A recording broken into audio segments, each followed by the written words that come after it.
here in Denver, Colorado. It wasn't just a big night of fights. It was a big night of memorable moments. Conor McGregor with us here in Denver, Colorado. Oh, left hand from Rockhold. Right hand, right back from Mike Perry.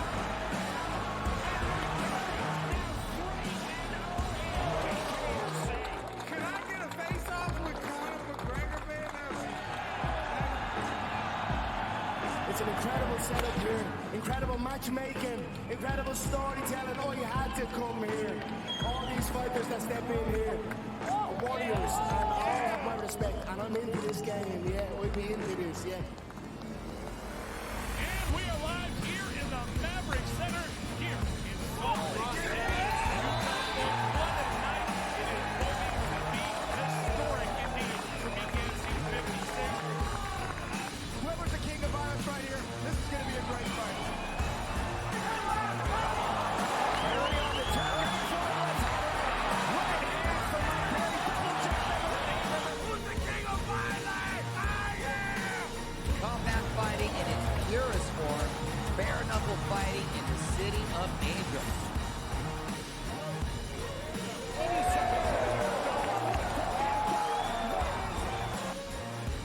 We've got the biggest announcement in the BKFC history we're about to make, so let's make that announcement. What's up, Knucklemania? The notorious Conor McGregor here. Ladies and gentlemen, the huge announcement that I have for you today.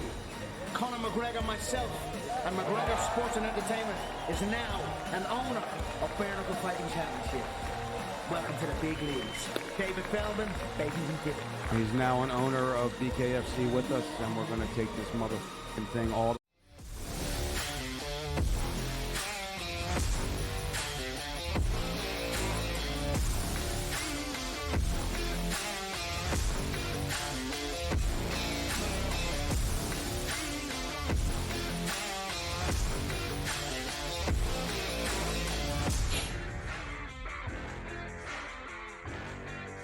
All right, welcome in. A happy Monday to you. In-game live PrimeTime here on the SportsGrid Network. Joe Raineri alongside Dave Sharapan as we've got a limited MLB slate.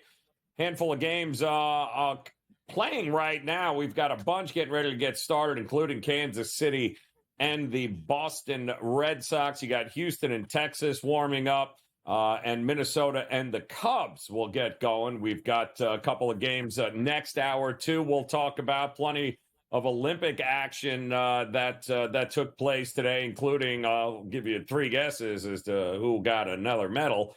But it wouldn't be that hard to figure out since she's a gymnast, and that's all she does is collect medals here. And Dave, what is going on this Monday? We'll have Thursday night football again this week. How fun is that? Friday will also be a football day. So we got a little something for everyone. Gearing up for what is going to be in about 3 weeks. Pure pandemonium, I believe, is what we like to refer to it. Yeah, it's fun time right now because you got the Olympics on all night, all day. It's to fill the days in between the day baseball games. So that's a good thing. And, you know, the medal count is all right there. We've had a couple good moments, a couple memorable moments, both good and bad, actually. I mean, you know, I heard Biles fell off the balance beam today. I was like, what? That hasn't happened in how long? Who knows? But, you know, tonight it's Royals and Red Sox, at least coming up next. And this one seems so obvious to me, Joe. I don't know. I don't know what I'm missing. The computer even picked the Red Sox. Like, if you'd have told me before the season that when these two teams met on August 5th that the Royals would have a better record than the Red Sox, I'm not sure I would have believed you.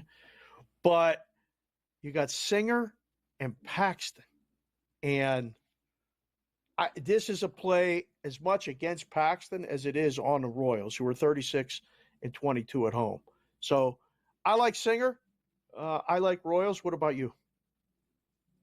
No doubt. I mean, Singer has been absolutely ridiculous his last 3 starts here. Guy's been on fire. You can see his strikeout prop there at about 4.5. That wouldn't shock me. And listen, anytime you can get the Royals at home at a decent price against a Paxton who, let's face it, his better days are behind him here. There's a reason why he's not on the Dodgers anymore. And there's a reason why he's on the Boston Red Sox, because they need as many arms as they possibly can. I'm with you. I want nothing to do with the bullpens here, so I just took Kansas City in the first 5. I do think they play from in front in this game here, but I'm with you. If you'd have told me that we'd be looking at a Kansas City Royals team with, 63, 64 wins at this point in the season, Dave, I would have laughed at you. I'd have been like, listen, they baby steps here, but they have been better than baby steps here. I think they can win this game outright, but I think they certainly will play from in front in this one. Probably an over, too, right, at some point here? Yeah, I think I like the Royals team total over better than the game over, because if Singer comes out and pitches a gem, might hold the Red Sox to under 3, which then we need a big number. So rather just worry about the big number for the Royals and go from there. What about the Battle of Texas tonight? Astros or Rangers? What am I missing here? Because I don't want anything to do with Haney, and the line's flipping. It's all steaming toward Texas. I know Houston had a tough weekend against Tampa and didn't score many runs, at least Saturday and Sunday. They lost both games. But, man, this one screams Houston to me. And I kind of like the over, but not crazy about the total. How right there. I don't get it. Yeah. What? I don't get it. I don't get it. I mean, Houston has cooled off over the last week, right? What are they, 2-5? After being just absolutely unbeatable for a stretch there. I mean, Texas had a nice comeback run here, but they've lost 4 of their last 5. So I think we're in 2 different ionospheres on where these teams are headed right now. And I mean, he's lost his last 2. The last one against St. Louis, he got absolutely crushed for 6 runs in 4 1/3. Hunter Brown did get hit by your Pittsburgh Pirates there in his last outing. 5 runs, 5 2/3 innings. He hasn't been exactly what he was a month ago here, but certainly should be good enough, I think, to hang in this one. I would only look, and this is a big if here, you got to really believe that this Texas lineup can get to Hunter Brown if you're going to be looking at the over, because Houston, I think, has got the better bullpen here. Houston at this kind of price, I don't know, man. Maybe Hunter Brown. The only way I would look at Houston is if you think Hunter Brown doesn't get 5 innings. Because if he gets 5 innings, I think things are working pretty well. I wouldn't mind his over either in this at plus money, either on his strikeout props. The kid can absolutely, I mean, just mow him down. But how much juice does this game really have for Texas at this point? I have no faith in this team whatsoever here. And that's kind of crazy that we're even saying that right now. With DeGrom, by the way, throwing again, with the possibility of being back here in a couple of weeks for a possible playoff push, which is even crazier to consider that he might be back on the mound for them at the end of the month. I know. And didn't Scherzer just go on the injured list with shoulder fatigue or something like that? So there's a lot of turmoil for the World Series champs, and Texas's season could go either way here pretty quickly. So, yeah, not crazy about it, but it screams Houston and over. There's another game that's getting ready to start, the Twins and the Cubs. Again, you look at this, the computer picked it, the smart projection is 58% to the Twins, yet the price is just getting underway right now. It's a pick 'em game, and I feel like I'm missing something again. Hendricks pitched good 2 times ago against the Cardinals. I don't know. It just seems so obvious. Are the Cubs coming back? Like, are they? I was with a couple people today at lunch. They're Cubs fans. They're like, listen, don't put them out yet. They're not. They're gonna have a run. I wasn't buying it. What do you think tonight?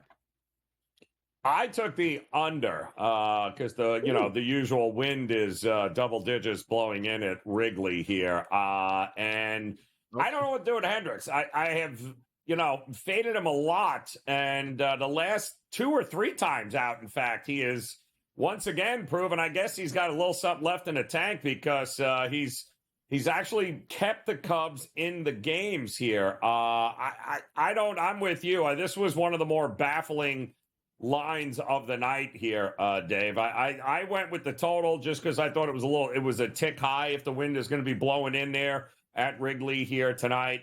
So I went with the under, but knowing my luck, it'll be Hendricks will give up 9 runs in the first 2 innings and prove once again he's got no business being a major league pitcher. But that is exactly how he rolls. And by the way, the Arizona Diamondbacks once again have just hit their way possibly to a lead here. It's 3-3 right now. They were down 3-2. They're in the top of the 6th inning here. Bullpen is in for the Guardians. Were you leaning one way or the other in this game? It felt like with Zach Gallen on the mound, kind of going up against, they brought what's-his-face back up from the Lively from the or Allen, rather. They brought Allen back, who had a couple of rehab starts there in the minors. They brought him back up to pitch this one. I mean, Zach Gallen, how could you not go with Arizona in this one? Yeah, book guy. Can't help myself. I like Cleveland. Yeah. Good team at home, plus money.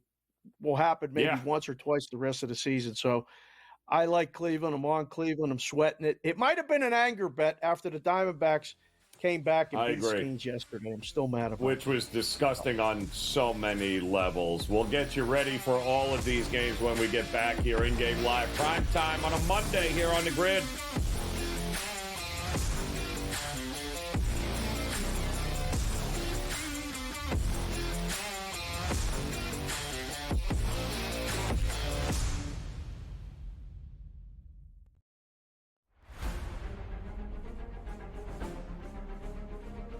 Recently, I feel like I'm not doing anything wrong. I'm not making bad swings. I don't feel like I'm making terrible decisions, and just had got a little bit of a streak of bad luck on par 5s. Didn't birdie any of them at the Open, didn't birdie any of them today. It's just, and I didn't feel like I did anything terribly wrong, right? But that's just golf. It happens. What's done is done, and this week is the most important week of the year right now. If he lands it pin high, he's going to be off over the pin position and leave himself a tough putt there. That should bite now. He didn't like it by the looks of it, but he'll love it when he sees it. Just get this before that bunker. Put himself in a good position. Just a tiny little baby fade, ideally placed. To tie the lead at 16.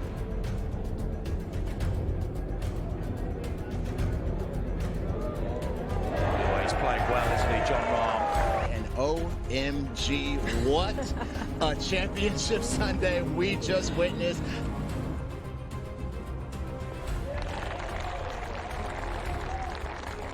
Win, right? Selfishly, you always want to get that done, but you don't want to see a teammate and a good friend missing a putt for that happening for me.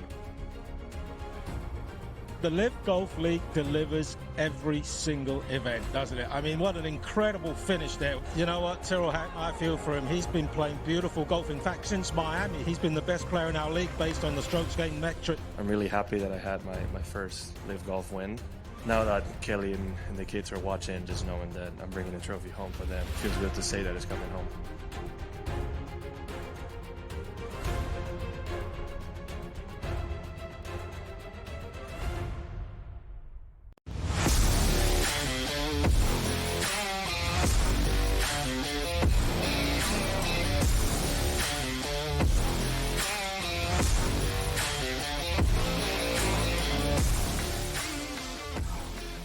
All right, welcome back in here in Game Live, and we are prime time on a Monday. Joe Raineri alongside Dave Sharapan, keeping an eye on a couple of games underway right now, including the Diamondbacks did, in fact, take the lead against the Guardians. It is 4-3 in that game, top of the 6th inning. Diamondbacks, or Guardians rather, going to the bullpen once again.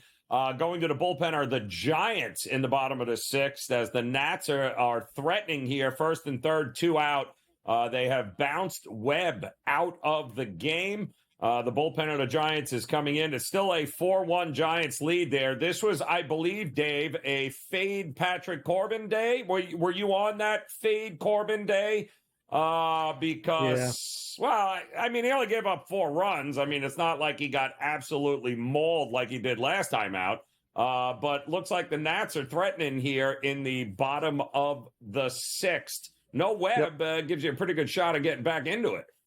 No question. He could probably take 2.5 right now with the Nationals and feel pretty good about the bet and have a shot to at least cover the run line. Yeah, this is when the baseball gets tough, right? In August, you start to get distracted. You're distracted with the Olympics. You're distracted with the preseason football coming up, futures, division odds, all that other stuff. And you go, all right, like the Giants on Friday were huge dogs. And now they come to Washington and they're huge favorites.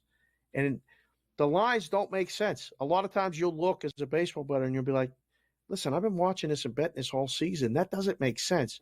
So a lot of people are probably on Washington to play Corbin because Logan Webb on the road, different than Logan Webb at home. So I could see a case made for them. Yerfy scored in that game.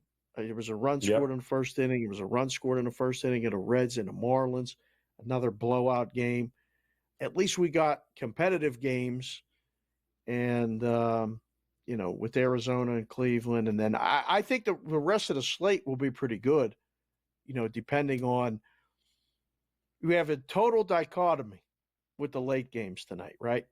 I mean, you got basically an NLCS preview with Phillies and Dodgers, which I cannot wait to watch.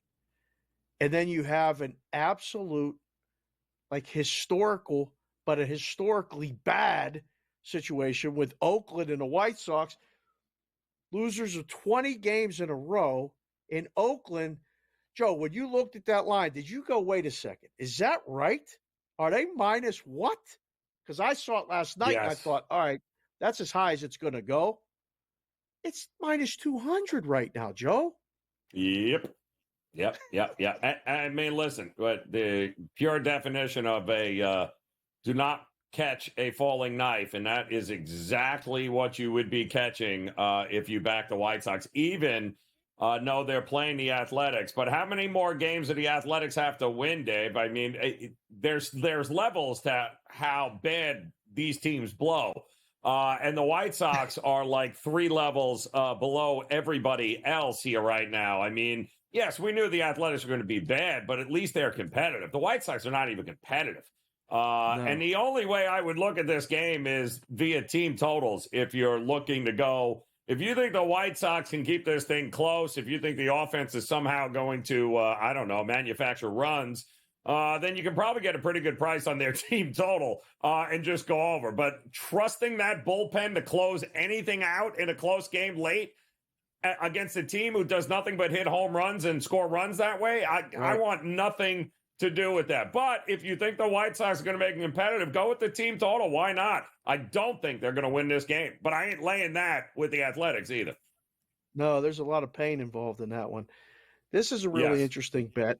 And the boys made a great graphic for this. When the White Sox next win is going to be. So tonight, there's the price for tonight's game, plus 165. There's no way that the A's are going to be minus 320 tomorrow, which to take back would be plus 270. So that's Tuesday. Then Wednesday at the A's, plus 480. So if you don't think they're going to win tonight, rather than lay to 200, you think they could win tomorrow, take the 270, take the 480. Do you think they go back to Chicago to set the all-time record and play against the Cubs? Friday night, 8-9, is fireworks night at Chicago at the White Sox. Can you imagine? They could be going to set the record for the most losses in a row at home on fireworks night. They may get one of their biggest crowds of the season. If you're a fan of the White Sox at that point, Joe, you go to that game. Are you rooting for them to win or lose? You want to see history or you want to see them stop history? No, listen, I'm having a hard time digesting the fact that for any of this to come to fruition, Oakland has to sweep them. Just want everyone to understand what has to happen here in order to get to what Dave is talking about here. That means I have to somehow wrap my head around the idea that the Oakland Athletics are going to sweep at home the White Sox here. And that is, I can't think of anything less I would want my money on and hoping for than a Oakland Athletics sweep of anybody, even the White Sox at this particular point. And that's the other problem too. If you really are convinced that Oakland with Sears, who is, I would think, right, him and Estes are probably the two best starting pitchers on this team, right? That are still even on without team, Mason yes. Miller, right? That are still on his team. No Mason Miller, obviously. They have they lost some of their high leverage relievers, obviously at the trade deadline. But at plus money, are we laying a run and a half with Oakland? Are we? Do we have the nerve? Because I can't lay 180 with them, but I can swallow hoping they win by more than one run at plus money. No. You know how you do it when I ask you a question and you go, no. No, yeah, no. This is going to be a listen. No, I'm all for wait. popcorn. I'm all for popcorn. Let's kick back and watch this because there's nothing else on but reruns with the Olympics. I'm good, but I want nothing to do with money being wagered on Oakland having to do anything other than throw up all over themselves. And this is just absolute stay away. But I'm with you. Let's get some history, like total futility here, but Oakland has to sweep them, people. That's what you're hoping for. Can't even believe I'm saying that. In-game live primetime continues.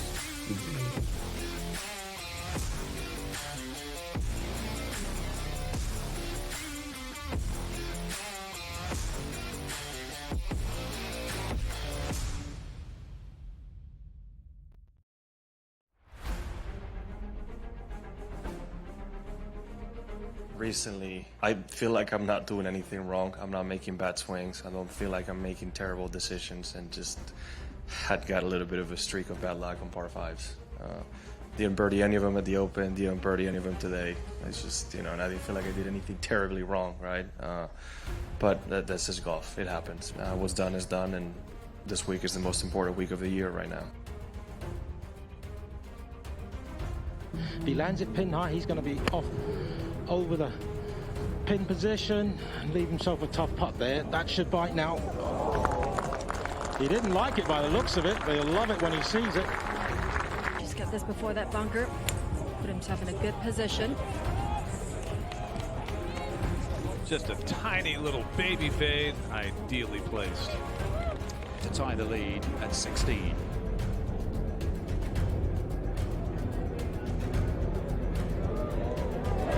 Playing well, isn't he, John Rahm? And OMG, what a championship Sunday we just witnessed.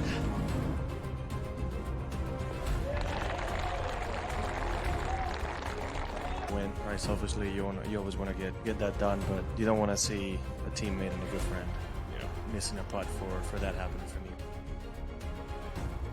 The Live Golf League delivers every single event, doesn't it? I mean, what an incredible finish there. You know what, Tyrrell Hatton, I feel for him. He's been playing beautiful golf. In fact, since Miami, he's been the best player in our league based on the strokes gained metric. I'm really happy that I had my first Live Golf win.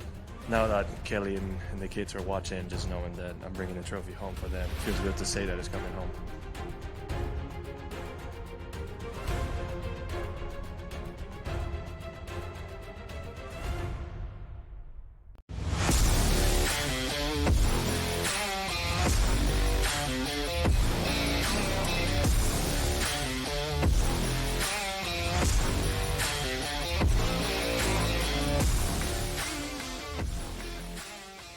All right, welcome back in-game live primetime here on the SportsGrid Network. This Monday night, Joe Raineri alongside Dave Sharapan as we take a look here at some of the Olympic highlights and including the medal count right now, Dave. Clearly way ahead on total medals.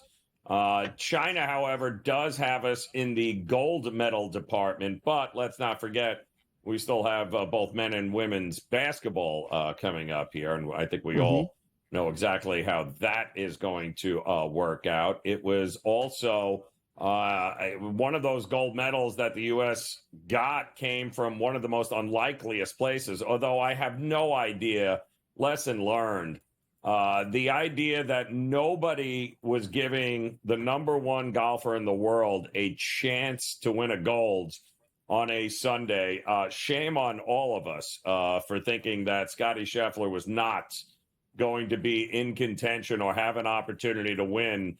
And, you know, what does he do? He only goes out and shoots a course record 62 on a Sunday on the biggest stage and the biggest platform, and then proceeds to watch, you know, Tommy Fleetwood throw up all over himself once again. And so did John Rahm, for that matter, and take down the gold. I mean, how in the world we did not, and I don't know, we talked to everyone all weekend long, and none of us thought Scottie Scheffler, he wasn't putting. Like, the putter failed him all week. It wasn't like he was playing out of his mind until Sunday. And then Sunday shows up, Dave, and what does he do? 62. Unreal. He was 4 back when the round started. He got as high as, or as far back as 6 during. So going into the Sunday's round, he was 15-1. Went up as high as around 45-1 when he was 6 back, because you're just running out of holes at that point. He has to shoot 62 to win by a stroke and have Fleetwood bogey 17 and par 18 and unable to catch him. It's, I mean, this is the year of the Scheffler. This has been amazing. And to see it happen in the Olympics was really cool. And I mean, the moment up on the podium with, you know, the emotion hitting them, it's fun to see for these guys that are playing for millions and millions of dollars every week.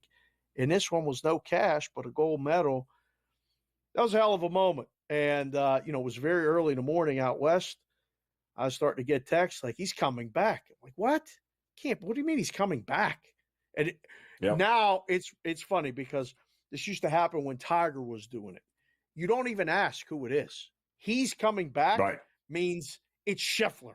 You don't even have to look.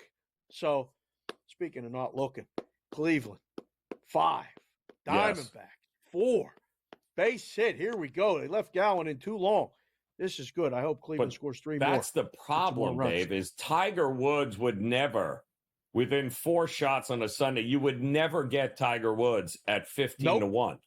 In a million years, you would never. And that's the amazing, and I do think this, I don't want to say his coming out party, but I do think the days of the Scottie Scheffler within 4 or 5 strokes being anywhere remotely close to double digits is now gone. Done. I think it's officially gone. And we know the books have made it very difficult to bet him in any way, shape, or form in the tournaments. I mean, we had the graphic up there. When you look at the kind of year he had with all the big tournaments, I can promise you, doing in-game live on Sundays, there was never a moment, even if he was added, there was never a moment you were getting anything except maybe plus 200, plus 2. Like, the books were not allowing you to beat them with Scheffler. But yet at the Olympics, you had 15-1 staring you in the face Sunday morning with an opportunity to jump in on the number 1 player in the world, and nobody gave him credit. If that was Tiger, he still would have been minus money at that point, Dave. 4 shots off. Thinking about that. Yeah, those days are definitely over. And I know the thinking in that regard. It was like, geez, give him something to bet on Scheffler. He's this far back and he's got to jump all these guys. There's no way that everybody's going to shoot high and he's going to shoot super low. Correct. So you start that price out and you want the money on Scheffler because at that point, pre-tournament, he's only 4-1. So you're probably playing with house money as the book. I know exactly the thinking. They just didn't think he was going to shoot 62 and actually win it. Did. Because that ain't happening again. You're absolutely right. Single digits only. I haven't looked yet, but he's probably 2-1 to win the Masters next year. Oh, you can't forget it. It's over. You got to hope for him to implode early to get any shot at a decent number. In-game live primetime continues here on the grid.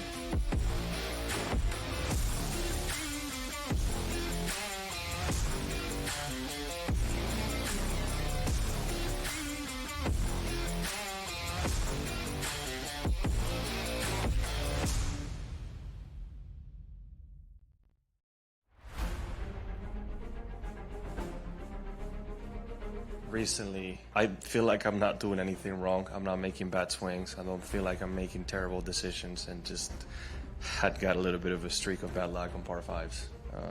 Didn't birdie any of them at the Open, didn't birdie any of them today. It's just, and I didn't feel like I did anything terribly wrong, right? But that's just golf. It happens. What's done is done, and this week is the most important week of the year right now. If he lands it pin high, he's going to be off over the pin position and leave himself a tough putt there. That should bite now. He didn't like it by the looks of it, but he'll love it when he sees it. Just got this before that bunker. Put himself in a good position. Just a tiny little baby fade, ideally placed. To tie the lead at 16.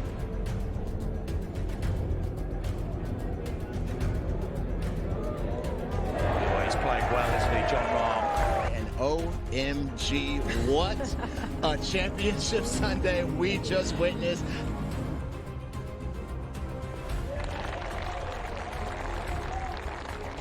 Win, right? Selfishly, you always want to get that done, but you don't want to see a teammate and a good friend, missing a putt for that happening for me. The Live Golf League delivers every single event, doesn't it? I mean, what an incredible finish there. You know what, Tyrrell Hatton, I feel for him. He's been playing beautiful golf. In fact, since Miami, he's been the best player in our league based on the strokes gained metric. I'm really happy that I had my first Live Golf win. Now that Kelly and the kids are watching, just knowing that I'm bringing the trophy home for them, it feels good to say that it's coming home.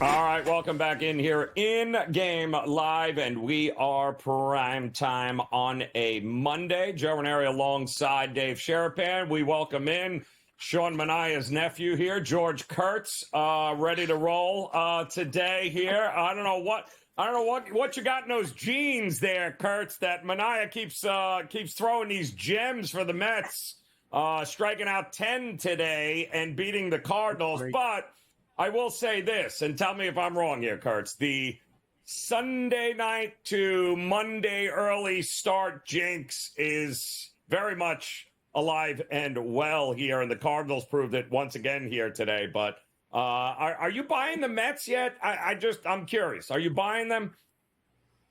Well, define buying them. Do I think they make the playoffs? Yes. Do I think they're a contender? No. No. Come on, with that pitching staff, I mean, I know Sean Messiah, whatever we're calling him, pitched well today. And maybe it was the Sunday night jinx, by the way. But didn't the Mets have just as much of jinx? They were coming from L.A. That's a good St. point. Louis, and they got to go back to Colorado. Ding, ding, ding. They're playing zigzag here.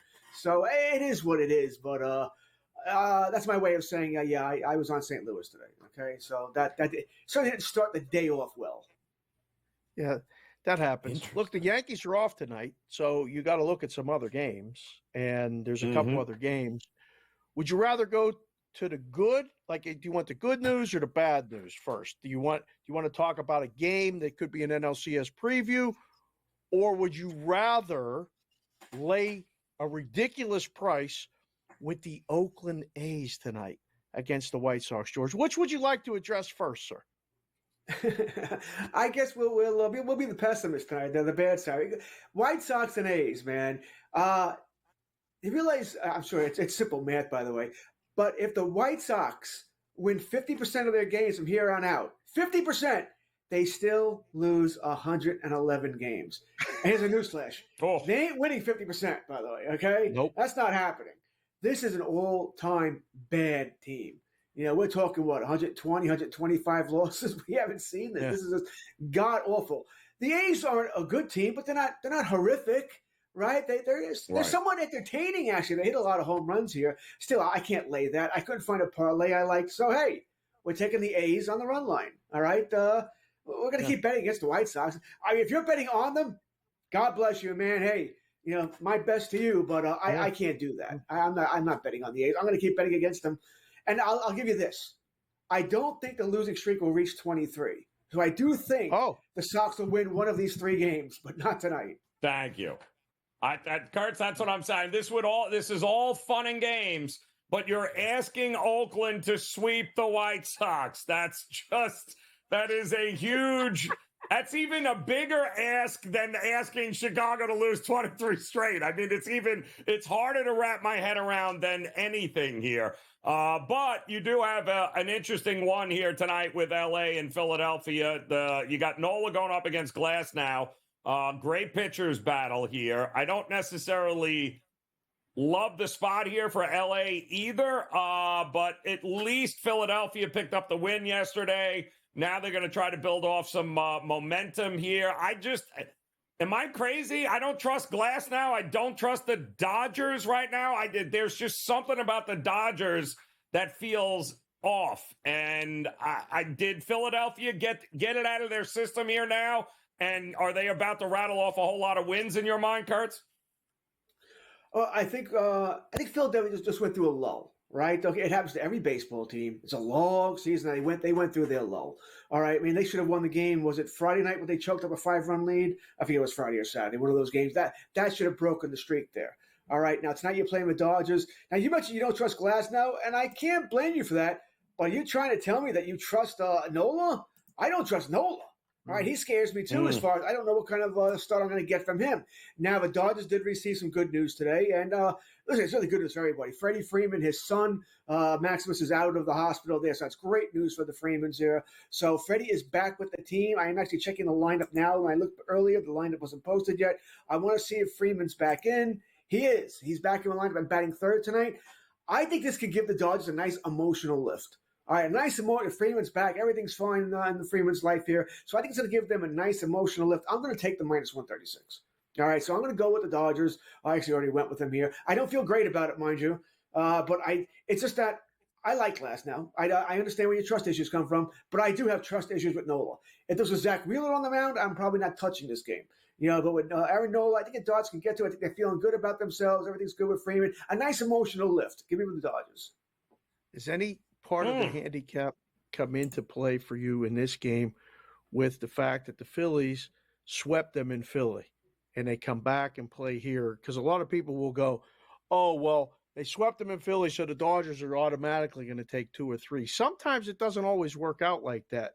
And how many times during a year do you get Phillies plus money is, one school of thought. And the other school of thought is, all right, Glass now, short price, at home. This got to be the best price of the year on Glass now at home for the Dodgers. So either way, I'm kind of leaning Phillies. I think they came out of the slump yesterday against Gilbert and see kind of the same type of pitcher back-to-back on a short trip. But I don't know. I mean, I'm interested to watch this one. I'll tell you that. I don't know. If you're – George, I know you got all them TVs and you're going to have it set up. Are you going to have a TV for real on the A's and White Sox? Yeah, because there won't be 6 games on then. All right, I have 6 TVs. There are 6 games on right now. If it was a normal night, the way my TVs generally work, by the way, if it's a great game, like the Dodgers Phillies, even if I had no bets, Dodgers and Phillies are on. Right, I want to see the game. Right. Yankees would obviously be on here, and then after that, it tends to go. Okay, where's my money? If I have a couple $100 on the game, that's where the money is. That's where the games I'm going to watch. Tonight, it's just easy. There aren't 6 games at 9:30 Eastern or 10 o'clock Eastern, right? The 6:30 games will all be over, so it's an easy watch. But like I said, on a normal night, tomorrow night, it'll depend where my money is. And odds are on an Oakland A's White Sox game on a normal night with 15 games, sure, I may have a bet on it, but it wouldn't be a lot. I'd have more bets on other games. So ask me this question tomorrow night, the answer is probably no. Tonight, the answer is a definite yes. Guardian still up 5-4 right now, but runner on third here for Arizona. And we still got no score at Houston and Texas. We were a little on the fence about that game there. Don't trust Texas.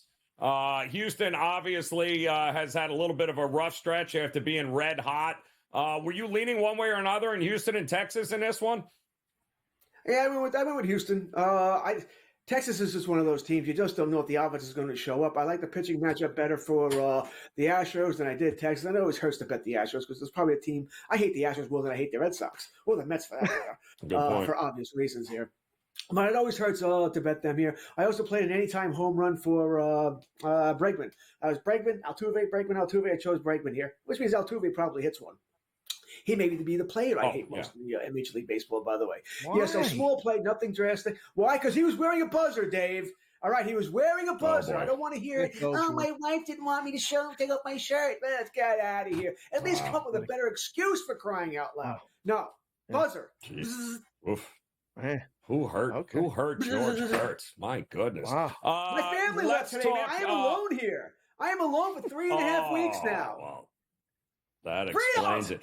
Do you want me to send Hendricks to your house for a little barbecue here? Because he's doing it again right now, Kurtz. He's shutting out Minnesota like he knows how to pitch. What were you leaning with on Twins and the Cubs? Were you backing Hendricks today?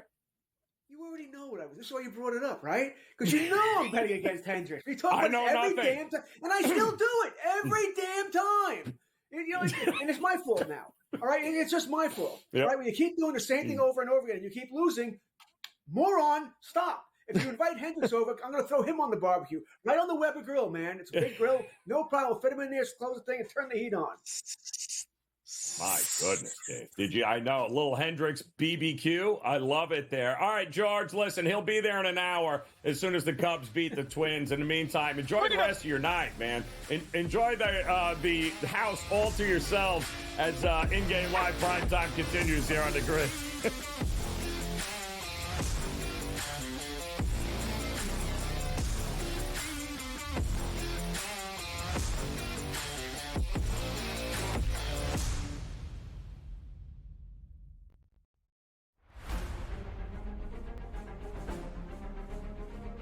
Recently, I feel like I'm not doing anything wrong. I'm not making bad swings. I don't feel like I'm making terrible decisions, and just had got a little bit of a streak of bad luck on par fives. Didn't birdie any of them at the Open, didn't birdie any of them today. It's just, and I didn't feel like I did anything terribly wrong, right? But that's just golf. It happens. What's done is done, and this week is the most important week of the year right now. If he lands it pin high, he's going to be off over the pin position and leave himself a tough putt there. That should bite now. He didn't like it by the looks of it, but he'll love it when he sees it. Just got this before that bunker. Put himself in a good position. Just a tiny little baby fade, ideally placed. To tie the lead at 16.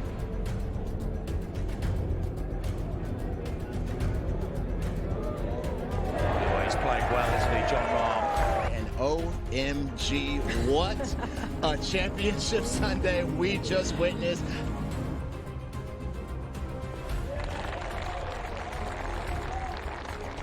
Win, right? Selfishly, you always want to get that done, but you don't want to see a teammate and a good friend missing a putt for that happening for me. The Live Golf League delivers every single event, doesn't it? I mean, what an incredible finish there. You know what, Tyrrell Hatton, I feel for him. He's been playing beautiful golf. In fact, since Miami, he's been the best player in our league based on the strokes gained metric. I'm really happy that I had my first Live Golf win. Now that Kelly and the kids are watching, just knowing that I'm bringing the trophy home for them, it feels good to say that it's coming home.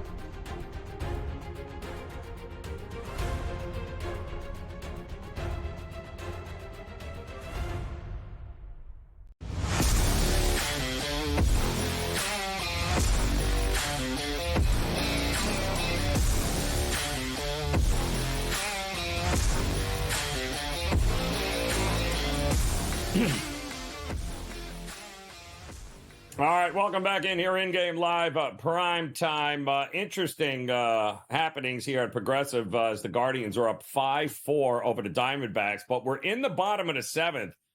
And this is interesting because Gallen is still pitching, Dave. He's only got 85 pitches into the bottom of the seventh, yet he's losing 5-4. So it's kind of crazy right now. Was it the long ball early in this game? Because he is certainly... he's pitching lights out, but he's given up 5 runs, and yet he's only got in the mid 80s, so he could very well go another inning here if he can get out of this one. 100%. They're going to try to get him through the seventh. The Pirates got to the bullpen yesterday. They threw 4 bullpen innings, 6, 7, 8, and 9. So it makes sense. And I think Lovello likes to leave the starters in when they're going good. Rather than bring in a new guy, you get, even Zach Gallen in the 7th inning with 90 pitches is as good or better than anybody he might bring in. I'm like, this is like, you could see it kind of happening again. The trust is there from him. The pitchers know it.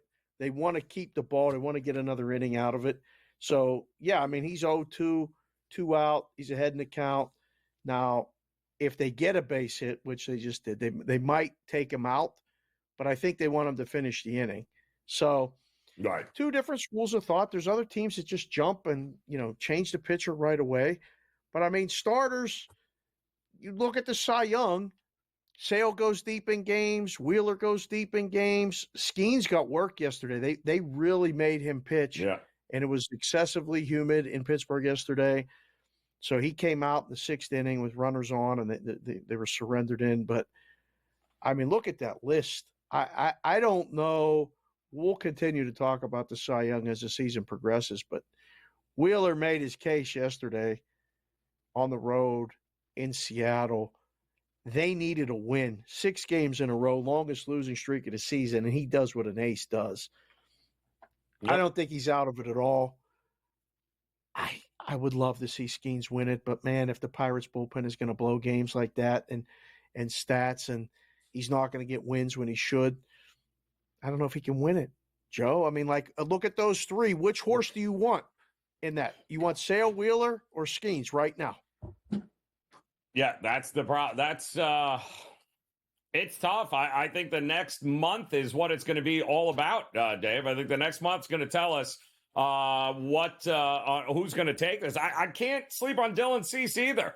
If the Padres make a run here, the guy has been absolutely ridiculous for them. So it's a close one, and of course, Pittsburgh's ability to be able to still make the postseason is going to have a big influence on what we get for Paul Skeens over the next, I would say, 4 starts. Maybe with so many pitchers so close. I mean, American League, to me, I mean, we've loved Skubal from the beginning, but it's kind of hard to argue with what you've gotten from Seth Lugo as well as Corbin Burns here. And again, Seth Lugo is a big reason as to why this Kansas City team has, 65 wins here at this particular point. Correct. I mean, for me, it's still Burns, and it will be Burns, but you can make the argument like the Skubal money's real. I mean, he's a minus 195, and it's August 5th. So I think he has to as much lose the award as Burns has to be just far and above what he's doing to go win it. So I don't know. There's no one else on that list I would even say I don't think you can take a shot with, and the only one would be Lugo because the story of the Royals has been so good, and if they make the playoffs, it's going to get a lot of push come the end of August and into September if they're playing meaningful baseball in Kansas City. But, man, I don't know. Go back to the National League. Cease, you were talking about. They're in Pittsburgh for the next 3 days. Did you see what the line is tomorrow? San Diego at Pittsburgh. It's absurd. Crazy. Right? Like, it's minus 160 tomorrow. On the road, Joe. That's a lot. Now, not taking anything away from San Diego, and the matchup is right. I mean, they got Falter for the Pirates. So if you think Cease is going to pitch good against a lineup that sometimes doesn't hit and strikes out a lot tomorrow, you better grab the Cease number now, because at that number, he goes 7 innings tomorrow, gives up 1 earned run, gets 10 Ks or something. Watch that Cy Young number go down immediately. Yes, I agree. I think this next I'd give it 2 weeks. Let's say next 2 weeks, next couple of starts. And I think some guys might very well start separating themselves from the pack in that situation there. They're still talking about, I don't know, is Judge going to hit 70 home runs because I heard that number today too, and I thought it was pretty funny. I just don't think anybody is going to pitch to him. That's the problem here, as the Cubs are losing balls in their own lights, which is hilarious. But I don't know how many more times are we going to get Aaron Judge with an opportunity. He walked, 3 times last game there because they were just like, we're done with this. How? I mean, look at that number for an MVP. Really? On August 5th, he's laid 12-1. It's over. It was fun while it lasted. It's done. I agree.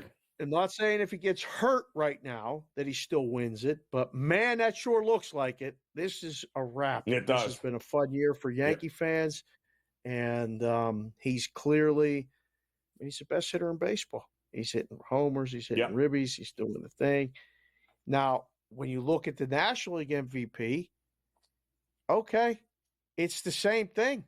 It's unbelievable how overwhelming of a favorite Ohtani's become. But you can't argue it because he is the best hitter in baseball. And despite the fact he's not playing the field, that argument's done. Nope. The MVPs are decided, Joe. We don't got to worry about that. I agree. We got to worry about Cleveland getting out of this inning. That's what we got to worry about. That's correct. We got to worry about the Royals, too, getting some runs here. That would be nice. We'll have more, though, and an update as In-Game Live Primetime continues on the grid.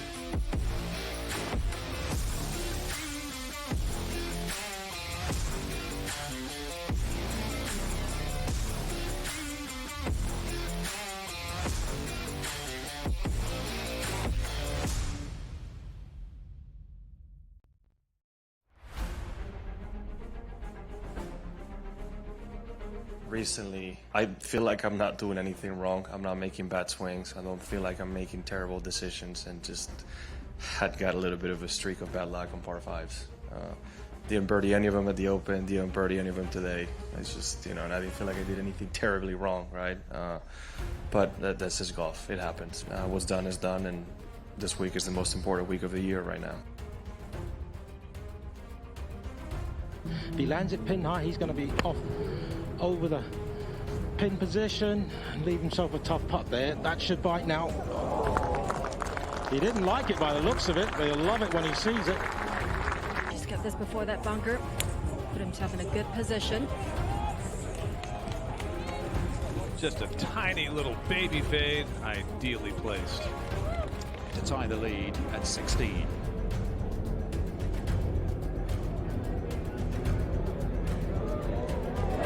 Playing well, isn't he, John Rahm? And OMG, what a championship Sunday we just witnessed.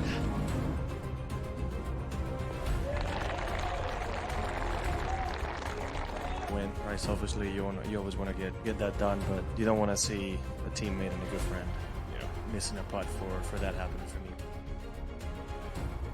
The Live Golf League delivers every single event, doesn't it? I mean, what an incredible finish there. You know what, Tyrrell Hatton, I feel for him. He's been playing beautiful golf. In fact, since Miami, he's been the best player in our league based on the strokes gained metric. I'm really happy that I had my first Live Golf win.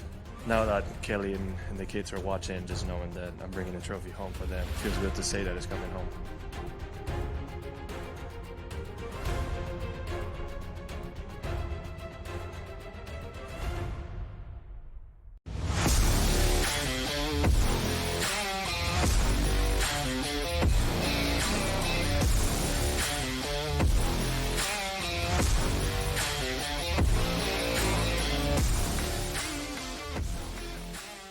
All right, welcome back In-Game Live, and we are Primetime here on the SportsGrid Network. Joe Raineri alongside Dave Sharapan. We appreciate you stopping by as we're keeping an eye here on the current Major League Baseball games. A couple of good ones here with the Guardians in the top of the 8th, up 5-4 right now. The Marlins losing to the Reds 7-3 in Miami, top of the 8th. Giants still on top, Dave, 4-1, heading to the top of the 9th there. Astros have pushed a run across. They're up 1-0 over the Rangers. The Twins have also scored a 1 run here. As I was telling you, the Cubs outfield has apparently lost a fly ball in their own lights. That's hysterical at Wrigley Field. Still 1-0 in that one. Red Sox up 2-0 on the Royals here in the bottom of the third.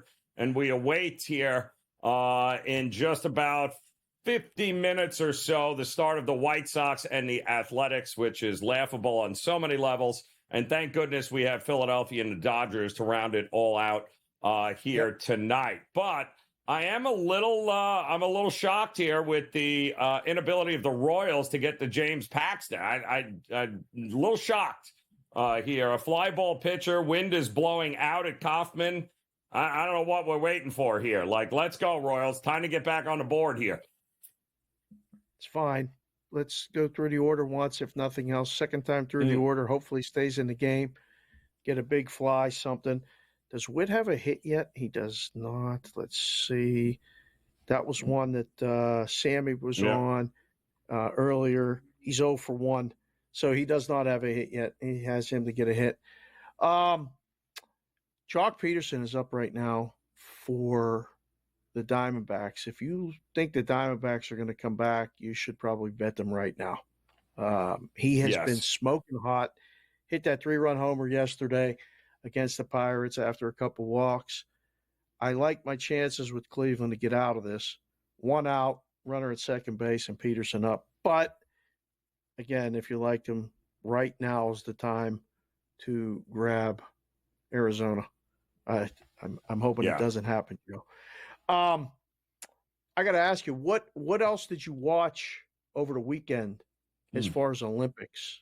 You know, because we're going to have Josh coming up, and we're going to be talking about Olympic basketball and everything. The U.S. hasn't covered a spread yet. You see that, right? Like the number just gets bigger and bigger and bigger, and they haven't covered anything else. I mean, like I saw the 100-meter. That was a fun moment. Dave, let me just say something. You just called it, man. A 2-run home run by Jock Peterson has now put Arizona. I mean, you could not have said it any better than what you just said there, Dave, and you called it big time. 6-5 Arizona, top of the 8th, off of Barlow. Like, dude, please tell me you got yourself a bet in there before it's all said and done. I was talking about you. I was talking to you about the Olympics, but at least hopefully I told somebody that was listening or watching. Wow. That was a pretty good call. And the Royals, by the way, Witt Jr. also just with an RBI single now. It's 2-1. Hey. So you're crushing it here. On fire right now. But you can see Peterson is so dialed in right now. I've watched the entire weekend series against the Diamondbacks. If he's ahead in the count, you remember when you were playing, when you're ahead in the count and you almost know what pitch is coming, like the ball looks like a beach ball. Right now, he was ahead in the count. He said, if he throws me a breaking ball, I'm hitting it out of Cuyahoga County. And he did. He crushed that ball. He almost hit it in the river yesterday in Pittsburgh. And he's in that mode right now. The Diamondbacks are a dangerous baseball team. And it's not over, but, man, and now the 8th inning, the Diamondbacks' 8th and 9th innings have been really good for their bullpen. So, yeah, that's kind of a bummer. I mean, it's just like I wanted them to walk them. Great call. I'd rather get them the Judge treatment. Put them on first, and let me take a shot with the guy behind him in the lineup, but it's not to be. Well, now what do you do, though, is who are you bringing back out here for the bottom of the 8th? You brought everybody in the house in yesterday. It's been a lot of action in that bullpen for Arizona against that in Pittsburgh. So this is going to be interesting. I don't know if Gallen's at 100 yet. I don't know if he comes out and starts it. But Sewell ain't closing anymore, so maybe he gets into the 8th, but he pitched yesterday, so that's probably it. That's going to be interesting. So buckle up. Should be a fun next hour here and a closing to the Arizona and Cleveland Guardians game. We'll keep you posted here next year on the Grid.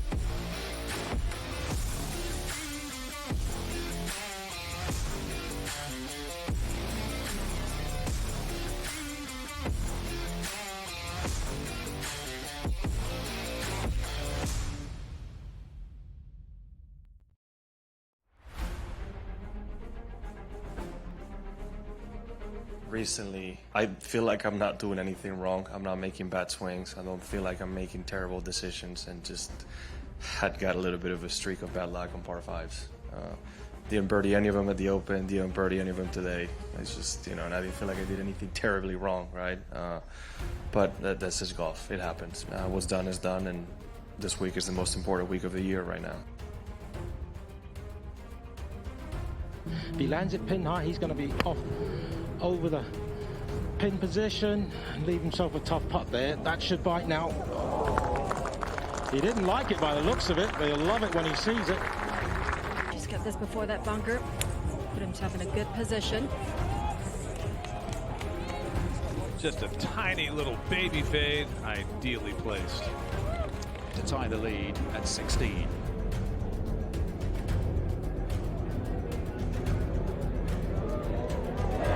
Playing well, isn't he, John Rahm? And OMG, what a championship Sunday we just witnessed.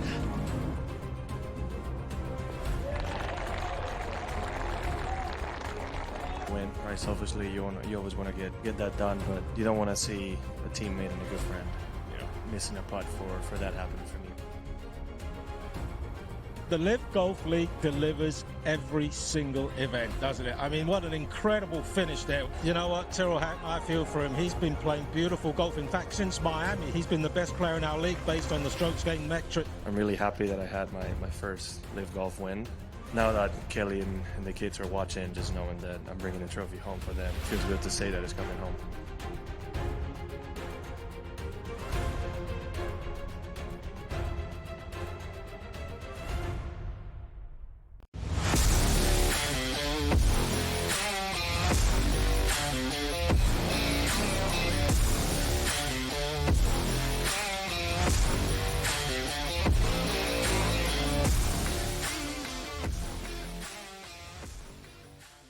All right, welcome back in, off and running another hour here of in-game live primetime on the SportsGrid Network. I'm Joe Raineri alongside Dave Sharapan, and we got a couple of really good ones going on in Major League Baseball right now as the Twins and the Cubs, 1-0 Twins here, actually kind of good pitchers battle, top of the fourth.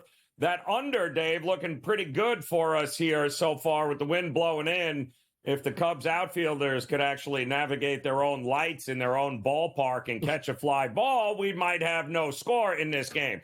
1-0 Houston over Texas, bottom of the fourth. Again, pretty good pitchers battle there with Hunter Brown on the mound for Houston. And you called it with Bobby Witt Jr., big RBI single. It's now 2-1 Boston. They are in the top of the fourth inning. The Royals are trying to get back into it here. We're wondering whether or not they're going to be bringing Zach Gallen out in the bottom of the eighth, Dave. 93 pitches. He started. He's given up 5 runs, but that bullpen got worked over the weekend. So what do you think? Did you see him in the bullpen? It looked like he, in the dugout, it looked like he was pacing back and forth. Yeah, they left him in the dugout. Ginkel's They in. did. Kevin Ginkel, 48 games, ERA is 3.21. There you go. So, got a shot. You got to get 2 innings here. If Cleveland can tie it, I'll take my chances with the extra innings. The way it's been going this season, Right. It's been crazy. Speaking of this season, it's officially football season now, at least in the NFL, with preseason football, and there's a bunch of games on the docket, and I don't know. I mean, to ask the question, in the pre-production meeting here about which game is the most exciting or compelling, or, I don't know what. The Lions and the Giants are fighting. The Panthers are the lowest NFC season wins team in the league, playing the Patriots, the lowest season wins team in the AFC. I don't know if either one of these are compelling, Joe, but I'll tell you what, I don't know if either one is, but I know it's nighttime in Pittsburgh behind me. I can't wait to see the Steelers and how many reps Justin Fields gets versus Russell Wilson, And we're going to see Stephon Diggs play with C.J. Stroud. So that's one that I am interested in watching. You being down in Miami, the Jets aren't playing. Any interest in Atlanta and Miami for you? Yeah. Not at all. I'm with you. I'm kind of more interested in where there's going to be quarterback battles and some interesting spots here. I do think your Steelers are going to be front and center, are they not? Of people trying to figure out who is it? Whose team is this? And are we really believing that it's not going to be Justin Fields in week 1?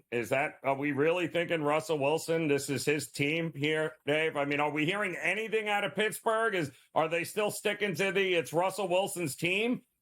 Is that really the direction Pittsburgh's going? Is Tomlin that crazy? Or is he just saying that to motivate Fields?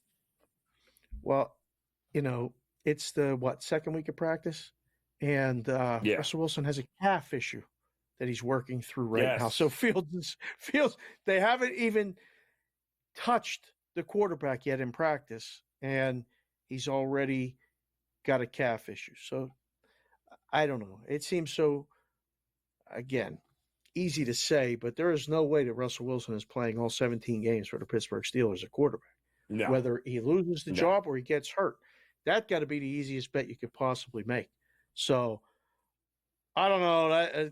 That's one that I went, okay, there's no way. I don't know what they're saying. My buddies in Pittsburgh are saying if Fields looks good, he's getting more reps. That's one thing. Now, when you see the Philadelphia-Baltimore game, when's the last time Baltimore didn't cover in the preseason? They're dogs, Joe. Yeah. They're dogs. Yep. How? Why? Yep. What am I missing? Kind of crazy, isn't it? At home. They're dogs. Kind of crazy. It really is. And the only thing I could, what do we got here? Josh Johnson, Devin Leary, Emory Jones are your backups there in Baltimore. So that's who is going to be front and center when it comes to trying to win a game in preseason. Kenny Pickett is your Philadelphia backup quarterback with Tanner McGee and Will Grier, the former West Virginia quarterback there. So, Greer, rather. I would guess that Baltimore is still going to show up and show out because it's away with Harbaugh, right? He believes winning is a culture. So I would expect that to continue there. But maybe the biggest game is, you're right, is that Miami game, but it's not because of Miami. It's because it's Michael Penix Jr., Taylor Heineke, and John Paddock backing up Kirk Cousins. Right. And I guess a lot of eyes are going to be on Michael Penix Jr. in this game, aren't they, there? Or at least all preseason long. I don't think there's a chance in hell that he starts. And I think you would not let Cousins, if I'm Atlanta, I don't want Cousins near the field until it's time to play for real. So I don't know how much work he's going to get, but I want to make sure that he's in bubble wrap at least to start the season. And, then we'll play it out from there. You get a lot of news items and stuff this time of year that usually is bad, more bad than good. I mean, here's one here that came out. Vikings wide receiver Jordan Addison has been assigned an October 7th arraignment and plea hearing in Los Angeles County Superior Court stemming from his citation last month for suspicion of driving under the influence, according to court records. Does this impact you at all? Like, as you start to do this, you look at the Vikings and their schedule. Season win total, 7.5. I looked at this even with all healthy good and everybody starting and went, this is a dead under. What is there anything that I'm missing, or do you see them having a better season than maybe anticipated? Sam Darnold's their quarterback. What are we talking about here, people? I don't know. So if I got to hope Sam Darnold and a rookie JJ McCarthy are somehow going to go ahead and get this team to the promised land when I have a pretty good wide receiver who can't stay sober behind the wheel. Yeah, this is going to end in total disaster here. Listen, I think they'll be competitive, but I think when push comes to shove, I think Minnesota's going to wish Kirk Cousins was still under center when it's all said and done this year. And it feels like an under. Listen, the defense will be competitive. They're a well-coached team. But that quarterback room right now, Nick Mullins and Jaron Hall, like, come on. They couldn't stay healthy last year. What makes us think, Dave, they're going to stay healthy this year? And I'm not putting any money on Sam Darnold or a rookie in J.J. McCarthy. It's just not going to happen with that team. So I think, yes, I think it's a dead under with this team. But they do have the highest priced wide receiver on the field. That's got to count for something, doesn't it? Right, Jefferson? So congrats. It does, but if you don't have the quarterback to get him the ball, then you start to go, all right, now what? What do we do? I don't know. That's nonsense. Now you're saying you overpaid for him. That's just nonsense. That makes too much sense. They're not saying that. Yeah. No, they definitely can't say that. Last? Are they finishing last in that division? I mean, because they're not beating Green Bay. I think the Bears are finishing last. I still think the Bears are trash. I'm not buying the Bears. Just thinking the Bears are trash. I think it's Green Bay and Detroit for the top, and then there's a battle between Minnesota and Chicago for the rear. It's where they belong. We'll talk more about that, though. It's good to have football back. In-game live primetime continues here on the grid.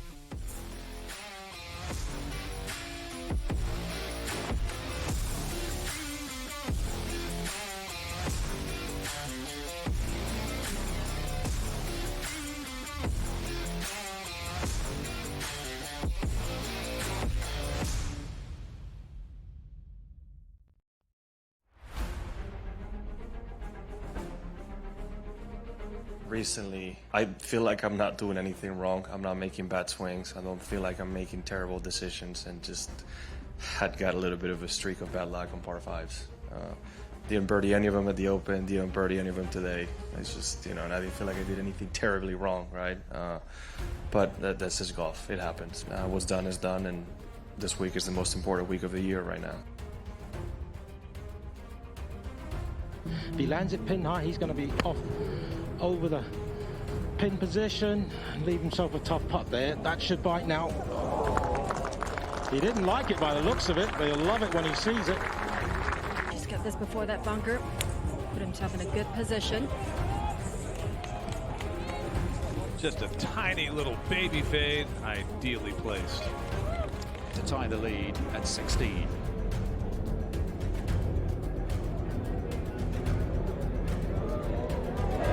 Playing well, isn't he, John Rahm? And OMG, what a championship Sunday we just witnessed.